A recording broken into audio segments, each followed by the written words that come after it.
Džiugumas jūs matyti susirinkusius, brangi bažnyčia, šiandieną šitą gražią pavasario dieną.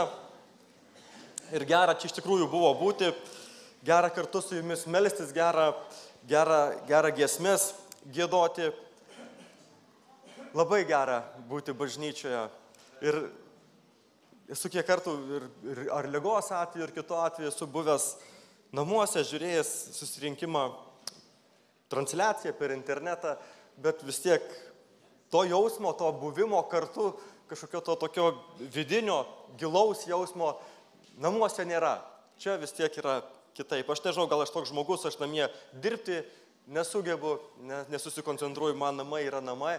Ir to tokio bažnyčios buvimo savo namuose irgi nepajaučiu. Todėl man labai patinka turėti sekmadieninę tokią kelionę ir kartu čia su jumis šlovinti Dievą, artėti prie Dievo, atverti jam savo širdį ir klausyti, ką Viešpats kalba šiandien bažnyčiai. Ir šiandieną noriu pradėti skaityti iš dvi eilutes iš Raudų knygos, iš 3 skyrius, 26 ir 27 eilutė. Niekada negalvau, kad pradėsiu, tokį pavadinkim, pasidalinimą žodžiu iš Raudų knygos. Ir tos eilutės neša štai tokią žinią. Gera turėti viltį ir kantriai laukti Viešpaties išgelbėjimo. Gera žmogui nešti jungą nuo pat jaunystės. Gera turėti viltį ir kantriai laukti Viešpaties išgelbėjimo. Gera žmogui nešti jungą nuo pat jaunystės. Ir iš tikrųjų mes žmonės tokie jau esame, kad trokštame ir siekiame, kad mums būtų gera. Mes norime gerai gyventi, turėti gerą aplinką, gerus jausmus, gerą sveikatą, norim turėti gerus draugus, kad mūsų visiems vaikams, artimiesiems, giminėms viskas būtų gerai, kad visi būtų sveiki ir patenkinti. Ir tikriausiai tai yra natūralu žmogui siekti to, kas gera. Jeigu mes tokios siekimo ar troškimo nebūtumėm turėję savo gyvenime, tai galbūt mes ir nebūtumėm bažnyčioje. Bet vieną dieną mes pamatėme, kad ten, kur gyvenam, ten, kur esame, kad trūksta kažko, kad čia nėra to gera, ko mes trokštame. Ir pradėjom tada kažko ieškoti. Ir pakėlėm savo vaikus į dangų. Ačiū Dievui, kad jisai mus pirmas surado, negu mes jį. Taigi gera žmogui turėti viltį. Gera žmogui turėti viltį ir kantriai laukti Viešpaties. Ir šitos dvi eilutės, ir antras kalba, kad gera žmogui nešti jungą nuo pat jaunystės, jos kalba apie mūsų kasdienybę, apie tai, kaip mes leidžiam savo dienas, ką mes darom savo dienose, kaip mes gyvename. Ir jeigu mes turime viltį ir laukiam Viešpaties, kantriai laukiam Viešpaties, kantriai, tai tada gerumas ateina į mūsų gyvenimą. Ta padėtis mūsų yra gera, tai yra gera vieta. Antra eilutė truputėlį tokia kontroversiška. Jis skelbė, kad gera žmogui nešti jungą nuo pat jaunystės. Aha, man ta 26 labiau patinka negu 27, nes kažką nešti nuo pat jaunystės ir dar jungą kažkaip skamba nelabai gerai, bet Dievo žodis sako, kad gera. Ir aš skaitydamas tai pagalvoti, kas yra tas jungas? Apie ką kalba žodis jungas. Ir mes tikriausiai visi žinome, kad senovėje žemė dirbdavo su jaučių jungu. Tai toksai būdavo įtaisas, į kurį įkinkydavo vieną arba du jaučius ir jie ardavo nuo ryto iki vakaro. Nuo ryto iki vakaro. Žinote, aš savo akimis esu matęs jungą, man teko pabūti rytų šalyje, kur didelis yra skurdas ir žmonės su tais mediniais arklais, su 2 jautukais, jie dirba savo žemę. Ir dirba žemę nuo ryto iki vakaro. Ir net ten žemė ne tokia kaip pas mus, gera ir derlinga. Ten akmenuota, kalnai, kalneliai, įkalnės. Tu stebi kažkur kalnas, toli ir ten matai, kad 2 taškeliai tokie juda. Ir ten matai, jaučiai eina iš paskos žmogus, dar 1 taškelis. Ir jie dirba žemę. Nuo ryto iki vakaro. Ir aš tai, žinot, visą laiką galvau, vakare jie nusileidžia, grįžta į savo namus, ar nakvoja tenais ant kalno, kad pabaigti savo darbą. Greičiausiai nenusileidžia, nes kalnai labai dideli. Sunkus gyvenimas būti junge. Ir kodėl Dievo žodis, šventasis raštas mums sako, kad gera nešti tą jungą. Jungas jau kalba kažką truputėlį apie darbą, taip? Aš pasižiūrėjau į Bibliją, ką kalba Biblija mums apie jungą.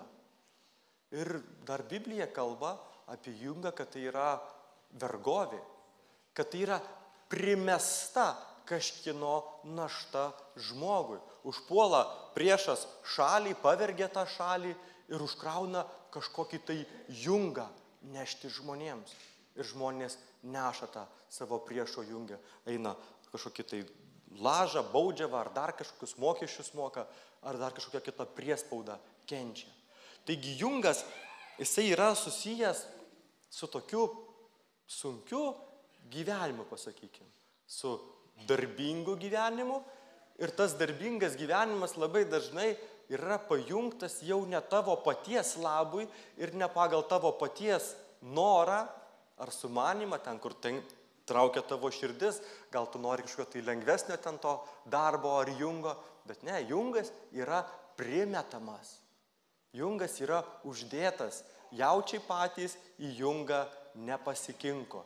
Jie tikriausiai, jeigu savo valią turėtų, tai jie nuo to jungo bėgtų kuo toliau. Bet jie yra įkinkomi kas rytą ir jie atlieka savo darbą, kurį jiems pavedė jų šeimininkas. Ir štai va tokia žinia yra apie jungą. Ir Dievas sako, kad gera žmogui nešti jungą nuo pat jaunystės. Galbūt nelabai gera, kaip pagalvoji, taip, jeigu tau kažkas paimtų šiandieną, užkrautų kažkokį tai darbą sunkų, kuris tęstųsi nulatos, reguliariai, nuo ryto iki vakaro ir ne tavo paties naudai, bet to, kuris tau užkrovė. Tikriausiai neatrodytų labai gera, taip tau. Bet Dievo žodis sako gera, tai reiškia, kad gera nešti tą jungą. Norėčiau dar toliau pasižiūrėti į šventąjį raštą. Iš Mato Evangelijos 11 skyrius nuo 29 ir 30 eilutės. Imkite ant savęs mano jungą ir mokykitės iš manęs, nes aš romus ir nuolankios širdies. Ir jūs rasite savo sieloms atgaivą, nes mano jungas švelnus ir mano našta lengva. Ir čia dalykai truputėlį kitokie, negu kalbėjau prieš tai. Jėzus sako, imkite savo jungą. Aš jau kalbėjau, kad jungas yra nepasirenkamas. Jungas yra užkraunamas. Jungas yra uždedamas ir jaučiai tam junge yra išlaikomi rimbu ir bizūnu. Kai priešai uždeda jungą nugalėtai šaliai, tai tą jungą palaiko kardu ir bausmėmis, liedami kraują, kad tie žmonės iš jungo neišsivaduotų. Ir mes galim pasižiūrėti į šventąjį raštą ir pamatyti, kaip faraonas buvo uždėjęs jungą izraelitams. Ir jis kaip norėjo taip elgėsi, sako, nuo šiandien šiaudų jums neduosiu. Kiekis plytų pagamintų turi būti toks pats. Ir nei vienas iš izraelitų negalėjo pasakyti, nuo šiandien plytų nebegaminsiu, eisiu, galbūt aš būsiu nuo šiandien prižiūrėtas. Ne, jungas tau yra uždėtas. Taigi, kodėl Jėzus sako, imkite ant savęs mano jungą? Kodėl jis sako, kad žmogus gali pats prisijimti tą jungą? Broliai ir seserys, taip iš tikrųjų jau yra su žmogaus gyvenimu šitoje žemėje, kad vienaip ar kitaip žmogus neša jungą gyvendamo žemėje. Tempia jungą. Arba pavergėjo tas, kas jį pavergė, arba jeigu jisai išsilaisvina iš pavergėjo, savo noriu priima Dievo jungą ir neša Dievo naštą.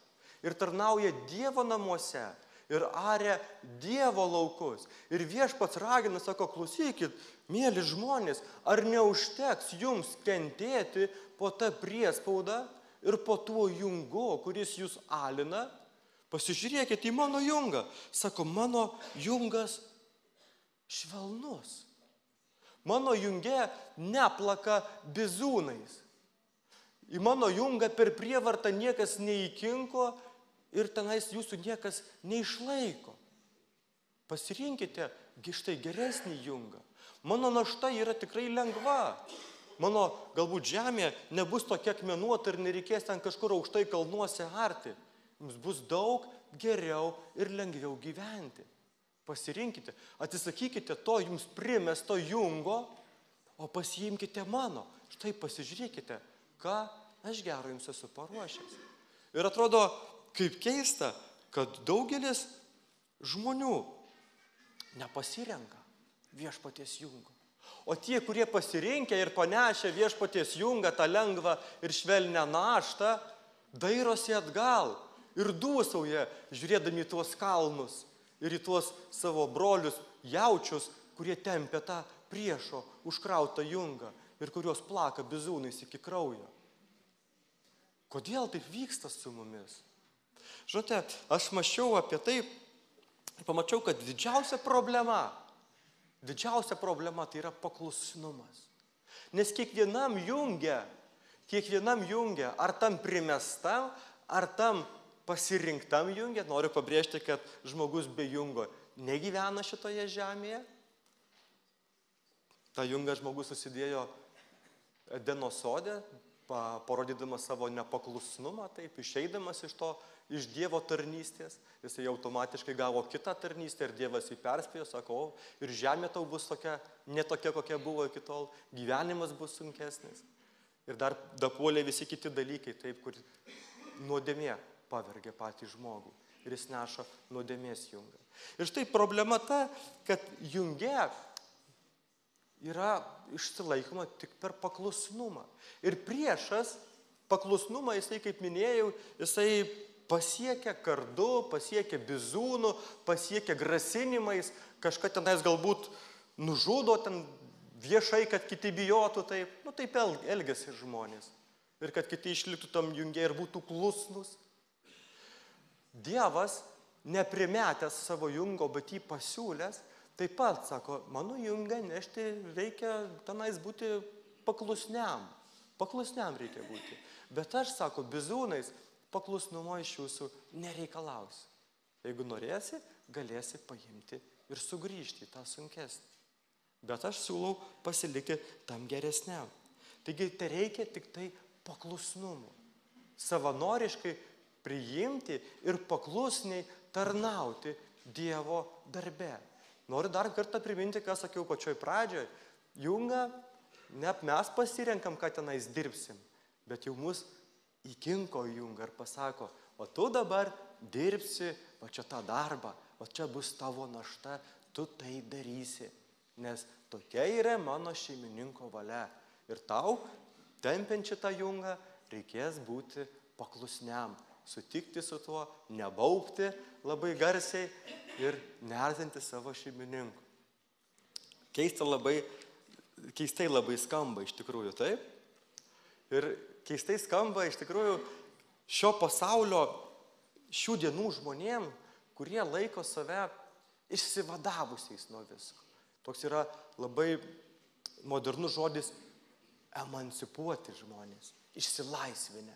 Emancipuotas, pasižiūrėjau, ką reiškia tas žmogus, tas žodis emancipacija, tai nuo lotyniško žodžio emancipatijo.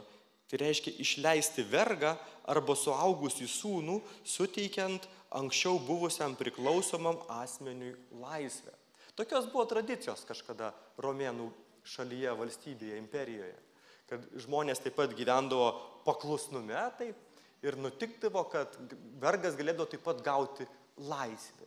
Ir jis vadindavosi emancipuotas. Taip pat ir sūnus gyvendavas tėvo namuose, jisai turėdavo paklusti tėvo tvarkai, jisai ten kaip tarnas būdavo, tarnaudavo tėvo valiai ir kai iš tų jau namų išeidavo, pavadinkim, sulaukdavo ten kažkokio tai brandos amžiaus, įgydavo savo turtą, savo šeimą, jisai įgaudavo laisvę nuo savo tėvo valios. Jau jam nereikėdavo būti paklusniam ir jisai vadindavosi emancipuotas. Ir visas mūsų šitas pasaulis šiandieną, ir ne tik šiandieną, ir vakar, ir užvakar, jisai siekia vieno dalyko emancipacijos, išsilaisvinimo iš jungo. Išsilaisvinimo. Kiekvieną dieną, kiekvienoje šalyje yra organizacijos, kurios dirba šitą darbą. Ir pats didžiausias išsilaisvinimas, kuris yra įvykęs istorijoje žmonių, tai didžioji revoliucija Rusijos valstybėje daugiau negu prieš 100 metų. Kaip atėjo žmonės save vadinantys komunistais arba marksistais. Ir jie net savo tokiose dainose Internacionalo dainavo, kad pasaulį seną išardysim, nusimesim carų valdžią, jungą ir sukursim naują. Ir tada taip, kaip šaunus žmogus štai taps išsilaisvinęs, nebus pavergtas, jam nereikės tarnauti. Bet kas žino istoriją, mes galim pamatyti, į kokį dar baisesnį jungą žmonės save įkinkė. Tai buvo galbūt vienas baisiausių 20 amžiaus jungų. Ir štai kokias mes matom apraiškas šiandienos gyvenime, tai jau buvo. Toje šalyje tai buvo pirma pasaulyje valstybė, kuri įstatymais įteisino kūdikių negimusių žudymą. Tai yra abortus. Tai buvo pirma šalis, kurioje vyko homoseksualizmo eitynės, santuokos ir kiti dalykai. Tai buvo pirma šalis, kur buvo išlaisvinami tie, pavadinkim, santykiai vyro ir moters nuo santuokos. Ir tai buvo pakelta į kažkokį tai lygį. Baisaus dalykai dėjosi žmonės, jie skelbėsi, kad jie pagaliau išsilaisvino nuo Dievo, nuo moralės dogmų, nuo kitų dalykų, nuo valdžių priespaudos ir tapo laisvi.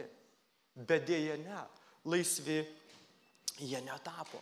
Ir kaip jie skelbėsi save laisvais, bet iš tikrųjų tapo vergais ir vėl jie buvo prikaustyti prie paklusnumo. Jie turėjo būti paklusnus tai tvarkai ir tai santvarkai. Ir štai žiūriu aš į žmoniją, į žmonės ir matau tokią didelę bėdą – paklusnumu. Matau tą bėdą savyje, matau tą bėdą savo šeimoje, savo vaikuose, matau tą bėdą bažnyčioje, matau tą bėdą valstybėje, kiekvienoje organizacijoje, kur yra kažkokia tai hierarchija. Ir nesenai buvau reabilitacijos centre pas brolį Genadijų ir man tam patinka karts nuo karto apsilankyti, pabendrauti su žmonėm, matyti tuos žmonės, kurie išsilaisvina iš to jungo, kurie jau čia atėjo nusimesti tą jungą, taip, jiems reikalinga pagalba, jie ieško. Bet aš stebėdamas žmonės supratau vieną dalyką, atsimenu išeidamas paskutinį kartą, sakau, Genadijau, tikriausiai didžiausia problema, sakau, pas jūs tai yra paklusnumas. Taip, sako. Žinote, kai žmogus yra paklusnus, viskas darosi gerai. Jis eina tinkama linkme, ta, kuria yra nukreiptas, tam junge, jisai klauso, jisai mokinasi, jisai nesideda viską žinas, jisai priima autoritetingą nuomonę, taip. Jeigu jam pasako kitaip, negu kaip jisai įsivaizduoja ir nori, jisai pagalvoja, o galbūt aš ne viską suprantu, galbūt aš priimsiu tą nuomonę, taip. Ir kai ateina nepaklusnumas, žmogus lygtais ir ieškodamas kito jungo, jisai galvoja, bet taigi aš pats geriau žinau. Aš žinau, kiek man laiko reikia kažkur būti, tarkim, tam pačiam reabilitacijos centre, kada man išeiti, kada man nueiti, kada sugrįžti. Ką man tos taisyklės, juk aš, pavyzdžiui, aš esu stipresnis už tą ar už tą, man nebūtina jų laikytis. Taip pat ir šeimoje. Aš matau savo vaikus, kurie, ypatingai vyresnėliai, kurie jau kopia į paauglystę, jie iš principo nori būti nepaklusnus. Jie visą laiką bando kažkokias tai ribas nustatytas mūsų namuose, taip, ir bando visą laiką iš tų ribų išeiti. Ir tenka labai daug man su jais bendrauti ir kalbėti. Vieną kartą taip įsikalbėjau su savo vyresnėliu sūnum ir sakau, nejaugi tu manai, kad man reikia tavo paklusnumo, kad aš tiesiog trokštų, kad tu būtum paklusnus. Taip, sako, aš taip galvoju. Sakau, sūneli, sakau, paklusnumo tavo reikia tau. Ne veltui yra Dievo įsakymas, pats pirmas įsakymas su pažadu duotas, gerbk savo tėvą ir motiną, kad tau gerai sektųsi. Sakau, sūneli, paklusnumo reikia tau, kad tau gerai sektųsi tavo gyvenime. Tokie yra šito pasaulio dėsniai. Taip, sakau, sudėdytas pasaulis, kaip veikia fiziniai įstatymai, taip veikia šitą pasaulį ir dvasiniai įstatymai. Ir jeigu žmogus, jisai mano, pavyzdžiui, kitaip, aš galvoju kitaip. Sakau, tu dabar užlipk ant stogo, savo sūnui taip sakau, ir ženk žingsnį nuo krašto, kas bus su tavim? Nukrisiu žemyn. O kodėl, sakau, ne į viršų? Tai pasaulis turi didintis tokie fiziniai įstatymai. Tai taip, sūnau, yra ir su dvasiniais įstatymais. Nepeisi, patinka tau ar nepatinka. Tu gali įtikėti save, įtikinti, kad aš užlipsiu ant bažnyčios stogo, žengsiu nuo šelmens ir aš tik iš karto į debesis. Nes aš taip tikiu ir aš taip noriu. Ne, taip nebus. Taip ir su dvasiniais įstatymais. Tu gali save įtikinti, kaip nori, kuom nori, bet taip nebus. Ir žinote, nes skaitydami šventąjį raštą, nagrinėdami Dievo tvarką šitoje žemėje, mes galime pamatyti, kad paklusnumas tai yra raktas į sėkmę, į asmeninę sėkmę žmogaus gyvenime. Ir tai prasideda nuo šeimos. Vaikam nuo tėvų, žmonom nuo vyrų, toliau bažnyčia, taip pat toliau darbe, jeigu nori būti sėkmingas, turi visur išmokti būti paklusnus. Kitaip jau nebus. Ir jeigu tu sulaužysi šitos įsakymus, jeigu tu tapsi, sakykime, nepaklusnus, emancipuotas, tu išsivaduosi. Žinok, sakau, mielas vaikė, kad tu kažkam kitam paklusi. Ir taip nutikdavo, aš atsimenu iš savo vaikystės, kad tie vaikai, kurie išsilaisvindavo iš tėvų, pavadinkim, tos kontrolės, iš tėvų priežiūros, iš paklusnumo savo tėvams, jie netapdavo tokie kaip karaliai patys savo. Taip kaip šėtonas pažadėjo Edeno sode, jūs tapsite kaip dievai. Jūs busite laisvi žmonės. Nieko nebus virš jūsų. Ne. Tie vaikai išėję, sakykime, iš savo tėvų paklusnumo zonos, jie tuoj pat tapdavo paklusnus kitiems, kieme vyresniems, dažnai blogesniems ir piktesniems. Ir daugybė dalykų žmonės darydavo prieš savo valią, žemindami, pavadinkim, save ir net nenorėdami taip elgtis. Bet taip gaunasi. Nėra žmogui gyvenimo be paklusnumo. Taip jau surėdytas šitas pasaulis. Norėčiau paskaityti iš Samuelio, pirmos knygos Samuelio 15 skyrius 22 eilutę. Argi viešpats labiau vertina deginamąsias aukas ir atnašas negu paklusnumą viešpaties balsui? Paklusti yra geriau negu aukoti ir klausyti yra geriau už avinų taukus. Ir mes galime štai pamatyti net ir viešpaties Dievo požiūrį į paklusnumą. Kartais mums žmonėms atrodo, kad svarbiausia tai yra laiku ateiti, laiku ten nepavėluoti, laiku ten kažką padaryti, uždegti žvakelę, persižegnoti, atsiklaupti, atsistoti, paskaityti, nepaskaityti, pasimelsti, nepasimelsti, dar kažką padaryti. Mums taip atrodo, kad Dievui kažkokių tokių dalykų iš mūsų reikia, kad mes tiksliai, kaip laikrodis, tos dalykus įvykdytumėm. O štai Dievas savo žodyje skelbia, kad tie dalykai jam yra antrame plane. Pirmame plane jam yra paklusnumas. Paklusnumas ir jo balsui yra svarbiau už dovanas. Paklusti yra geriau negu aukoti. Ir klausyti yra geriau už avinų taukus. Šitoksai Dievo noras yra mums žmonėms, kad mes būtumėm klusnus. Žinote, tai yra sunku iš tikrųjų. Nes visas šitas pasaulis taip surėdytas ir per visas medijas ragina mus tiesiog išsilaisvinti ir būti neklusniais. Būti kaip šėtonas Edeno sode prižadėjo, būti kaip dievais, kad aš esu svarbiausias ir apie mane viskas vyksta. Ir dėja daugelis žmonių šiandieną pasidavė tokioms idėjoms, netgi savo ir vaikus auklėja taip. Jų visiškai nedrausmina, nenustato visiškai jiems jokių ribų. Ir taip pasižiūrė, iš šalies atrodo vaikai tiesiog be auklybos, palikti auklėtis patys savo. Ir štai pas mano tokius šiek tiek žinomus žmonės, toks irgi įvykis buvo, man vienas bičiulis pasako ten. Tėtį vaikas įspyrė į užpakalį, ten kažką negražaus pasakė.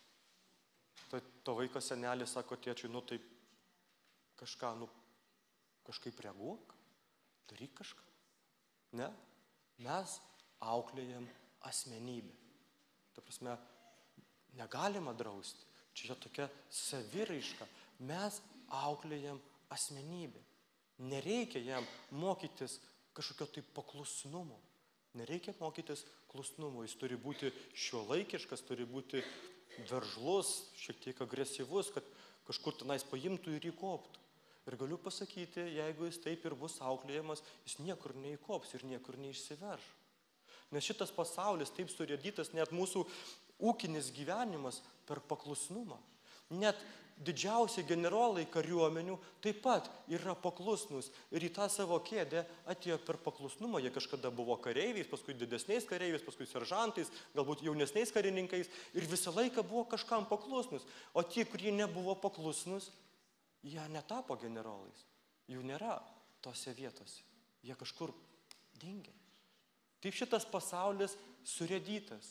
Patinka mums ar nepatinka? Šėtonas žmonės apgavo, pasakė, būsite kaip dievai, išsilaisvinkite, bet ta laisvė nuveda į dar didesnę paklusnumą blogiem dalykam, į blogesnį jungą. Ir aš nenoriu šiandieną pamokslauti kiekvienam iš mūsų ir aiškinti, kam mes turim būti paklusnus. Nenoriu sakyti vaikam, kad būkite jūs paklusnus savo tėvam. Nenoriu sakyti žmonom, būkite klusnus savo vyram. Nenoriu sakyti dirbantiesiems, būkite klusnus savo vadovams. Apie tai kalba irgi Biblija, tarp kitko. Nenoriu sakyti bažnyčios nariam, būkite klusnus savo vyresniesiems. Apie tai irgi kalba Biblija.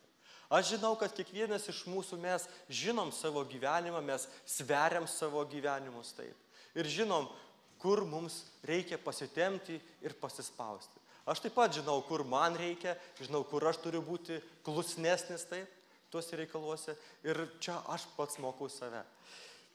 Galbūt išgirdę šitą žodį, kiekvienas iš jūsų irgi pagalvosit, pamastysit, galbūt jums dabar atsivėrė tos vietos, tos nišos, neklusnumo kažkokios nišos. Pagalvokite apie tai ir atsiminkite, kad raktas į sėkmę šitam gyvenime, sėkmingai, gerai gyventi, į dvasinę sėkmę taip pat yra paklusnumas. Tiek trumpai norėjau pasidalinti, pasimelskime.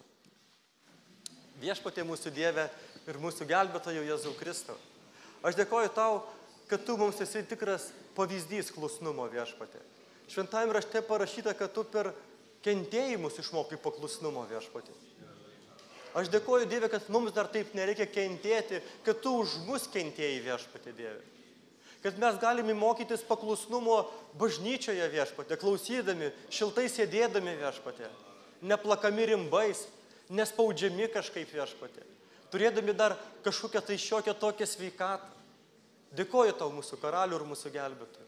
Ir aš prašau ir meldžiu, atverk mums dvasinės akis, atverk mūsų protus, Viešpatie, mūsų širdis, kad mes patys pamatytumėm savo gyvenimą. Kad mes nematytumėm savo brolio ir sesers, kad čia jam reikia būti klusniam. Ne, Dieve, kad aš pats pamatyčiau save, kur aš buksuoju, Viešpatie. Kokį jungą šiandieną nešu. Galbūt aš dairausi šiandieną ir dūsauju dėl to buvusio savo jungo, dėl to svetimo jungo, Viešpatie, Dieve.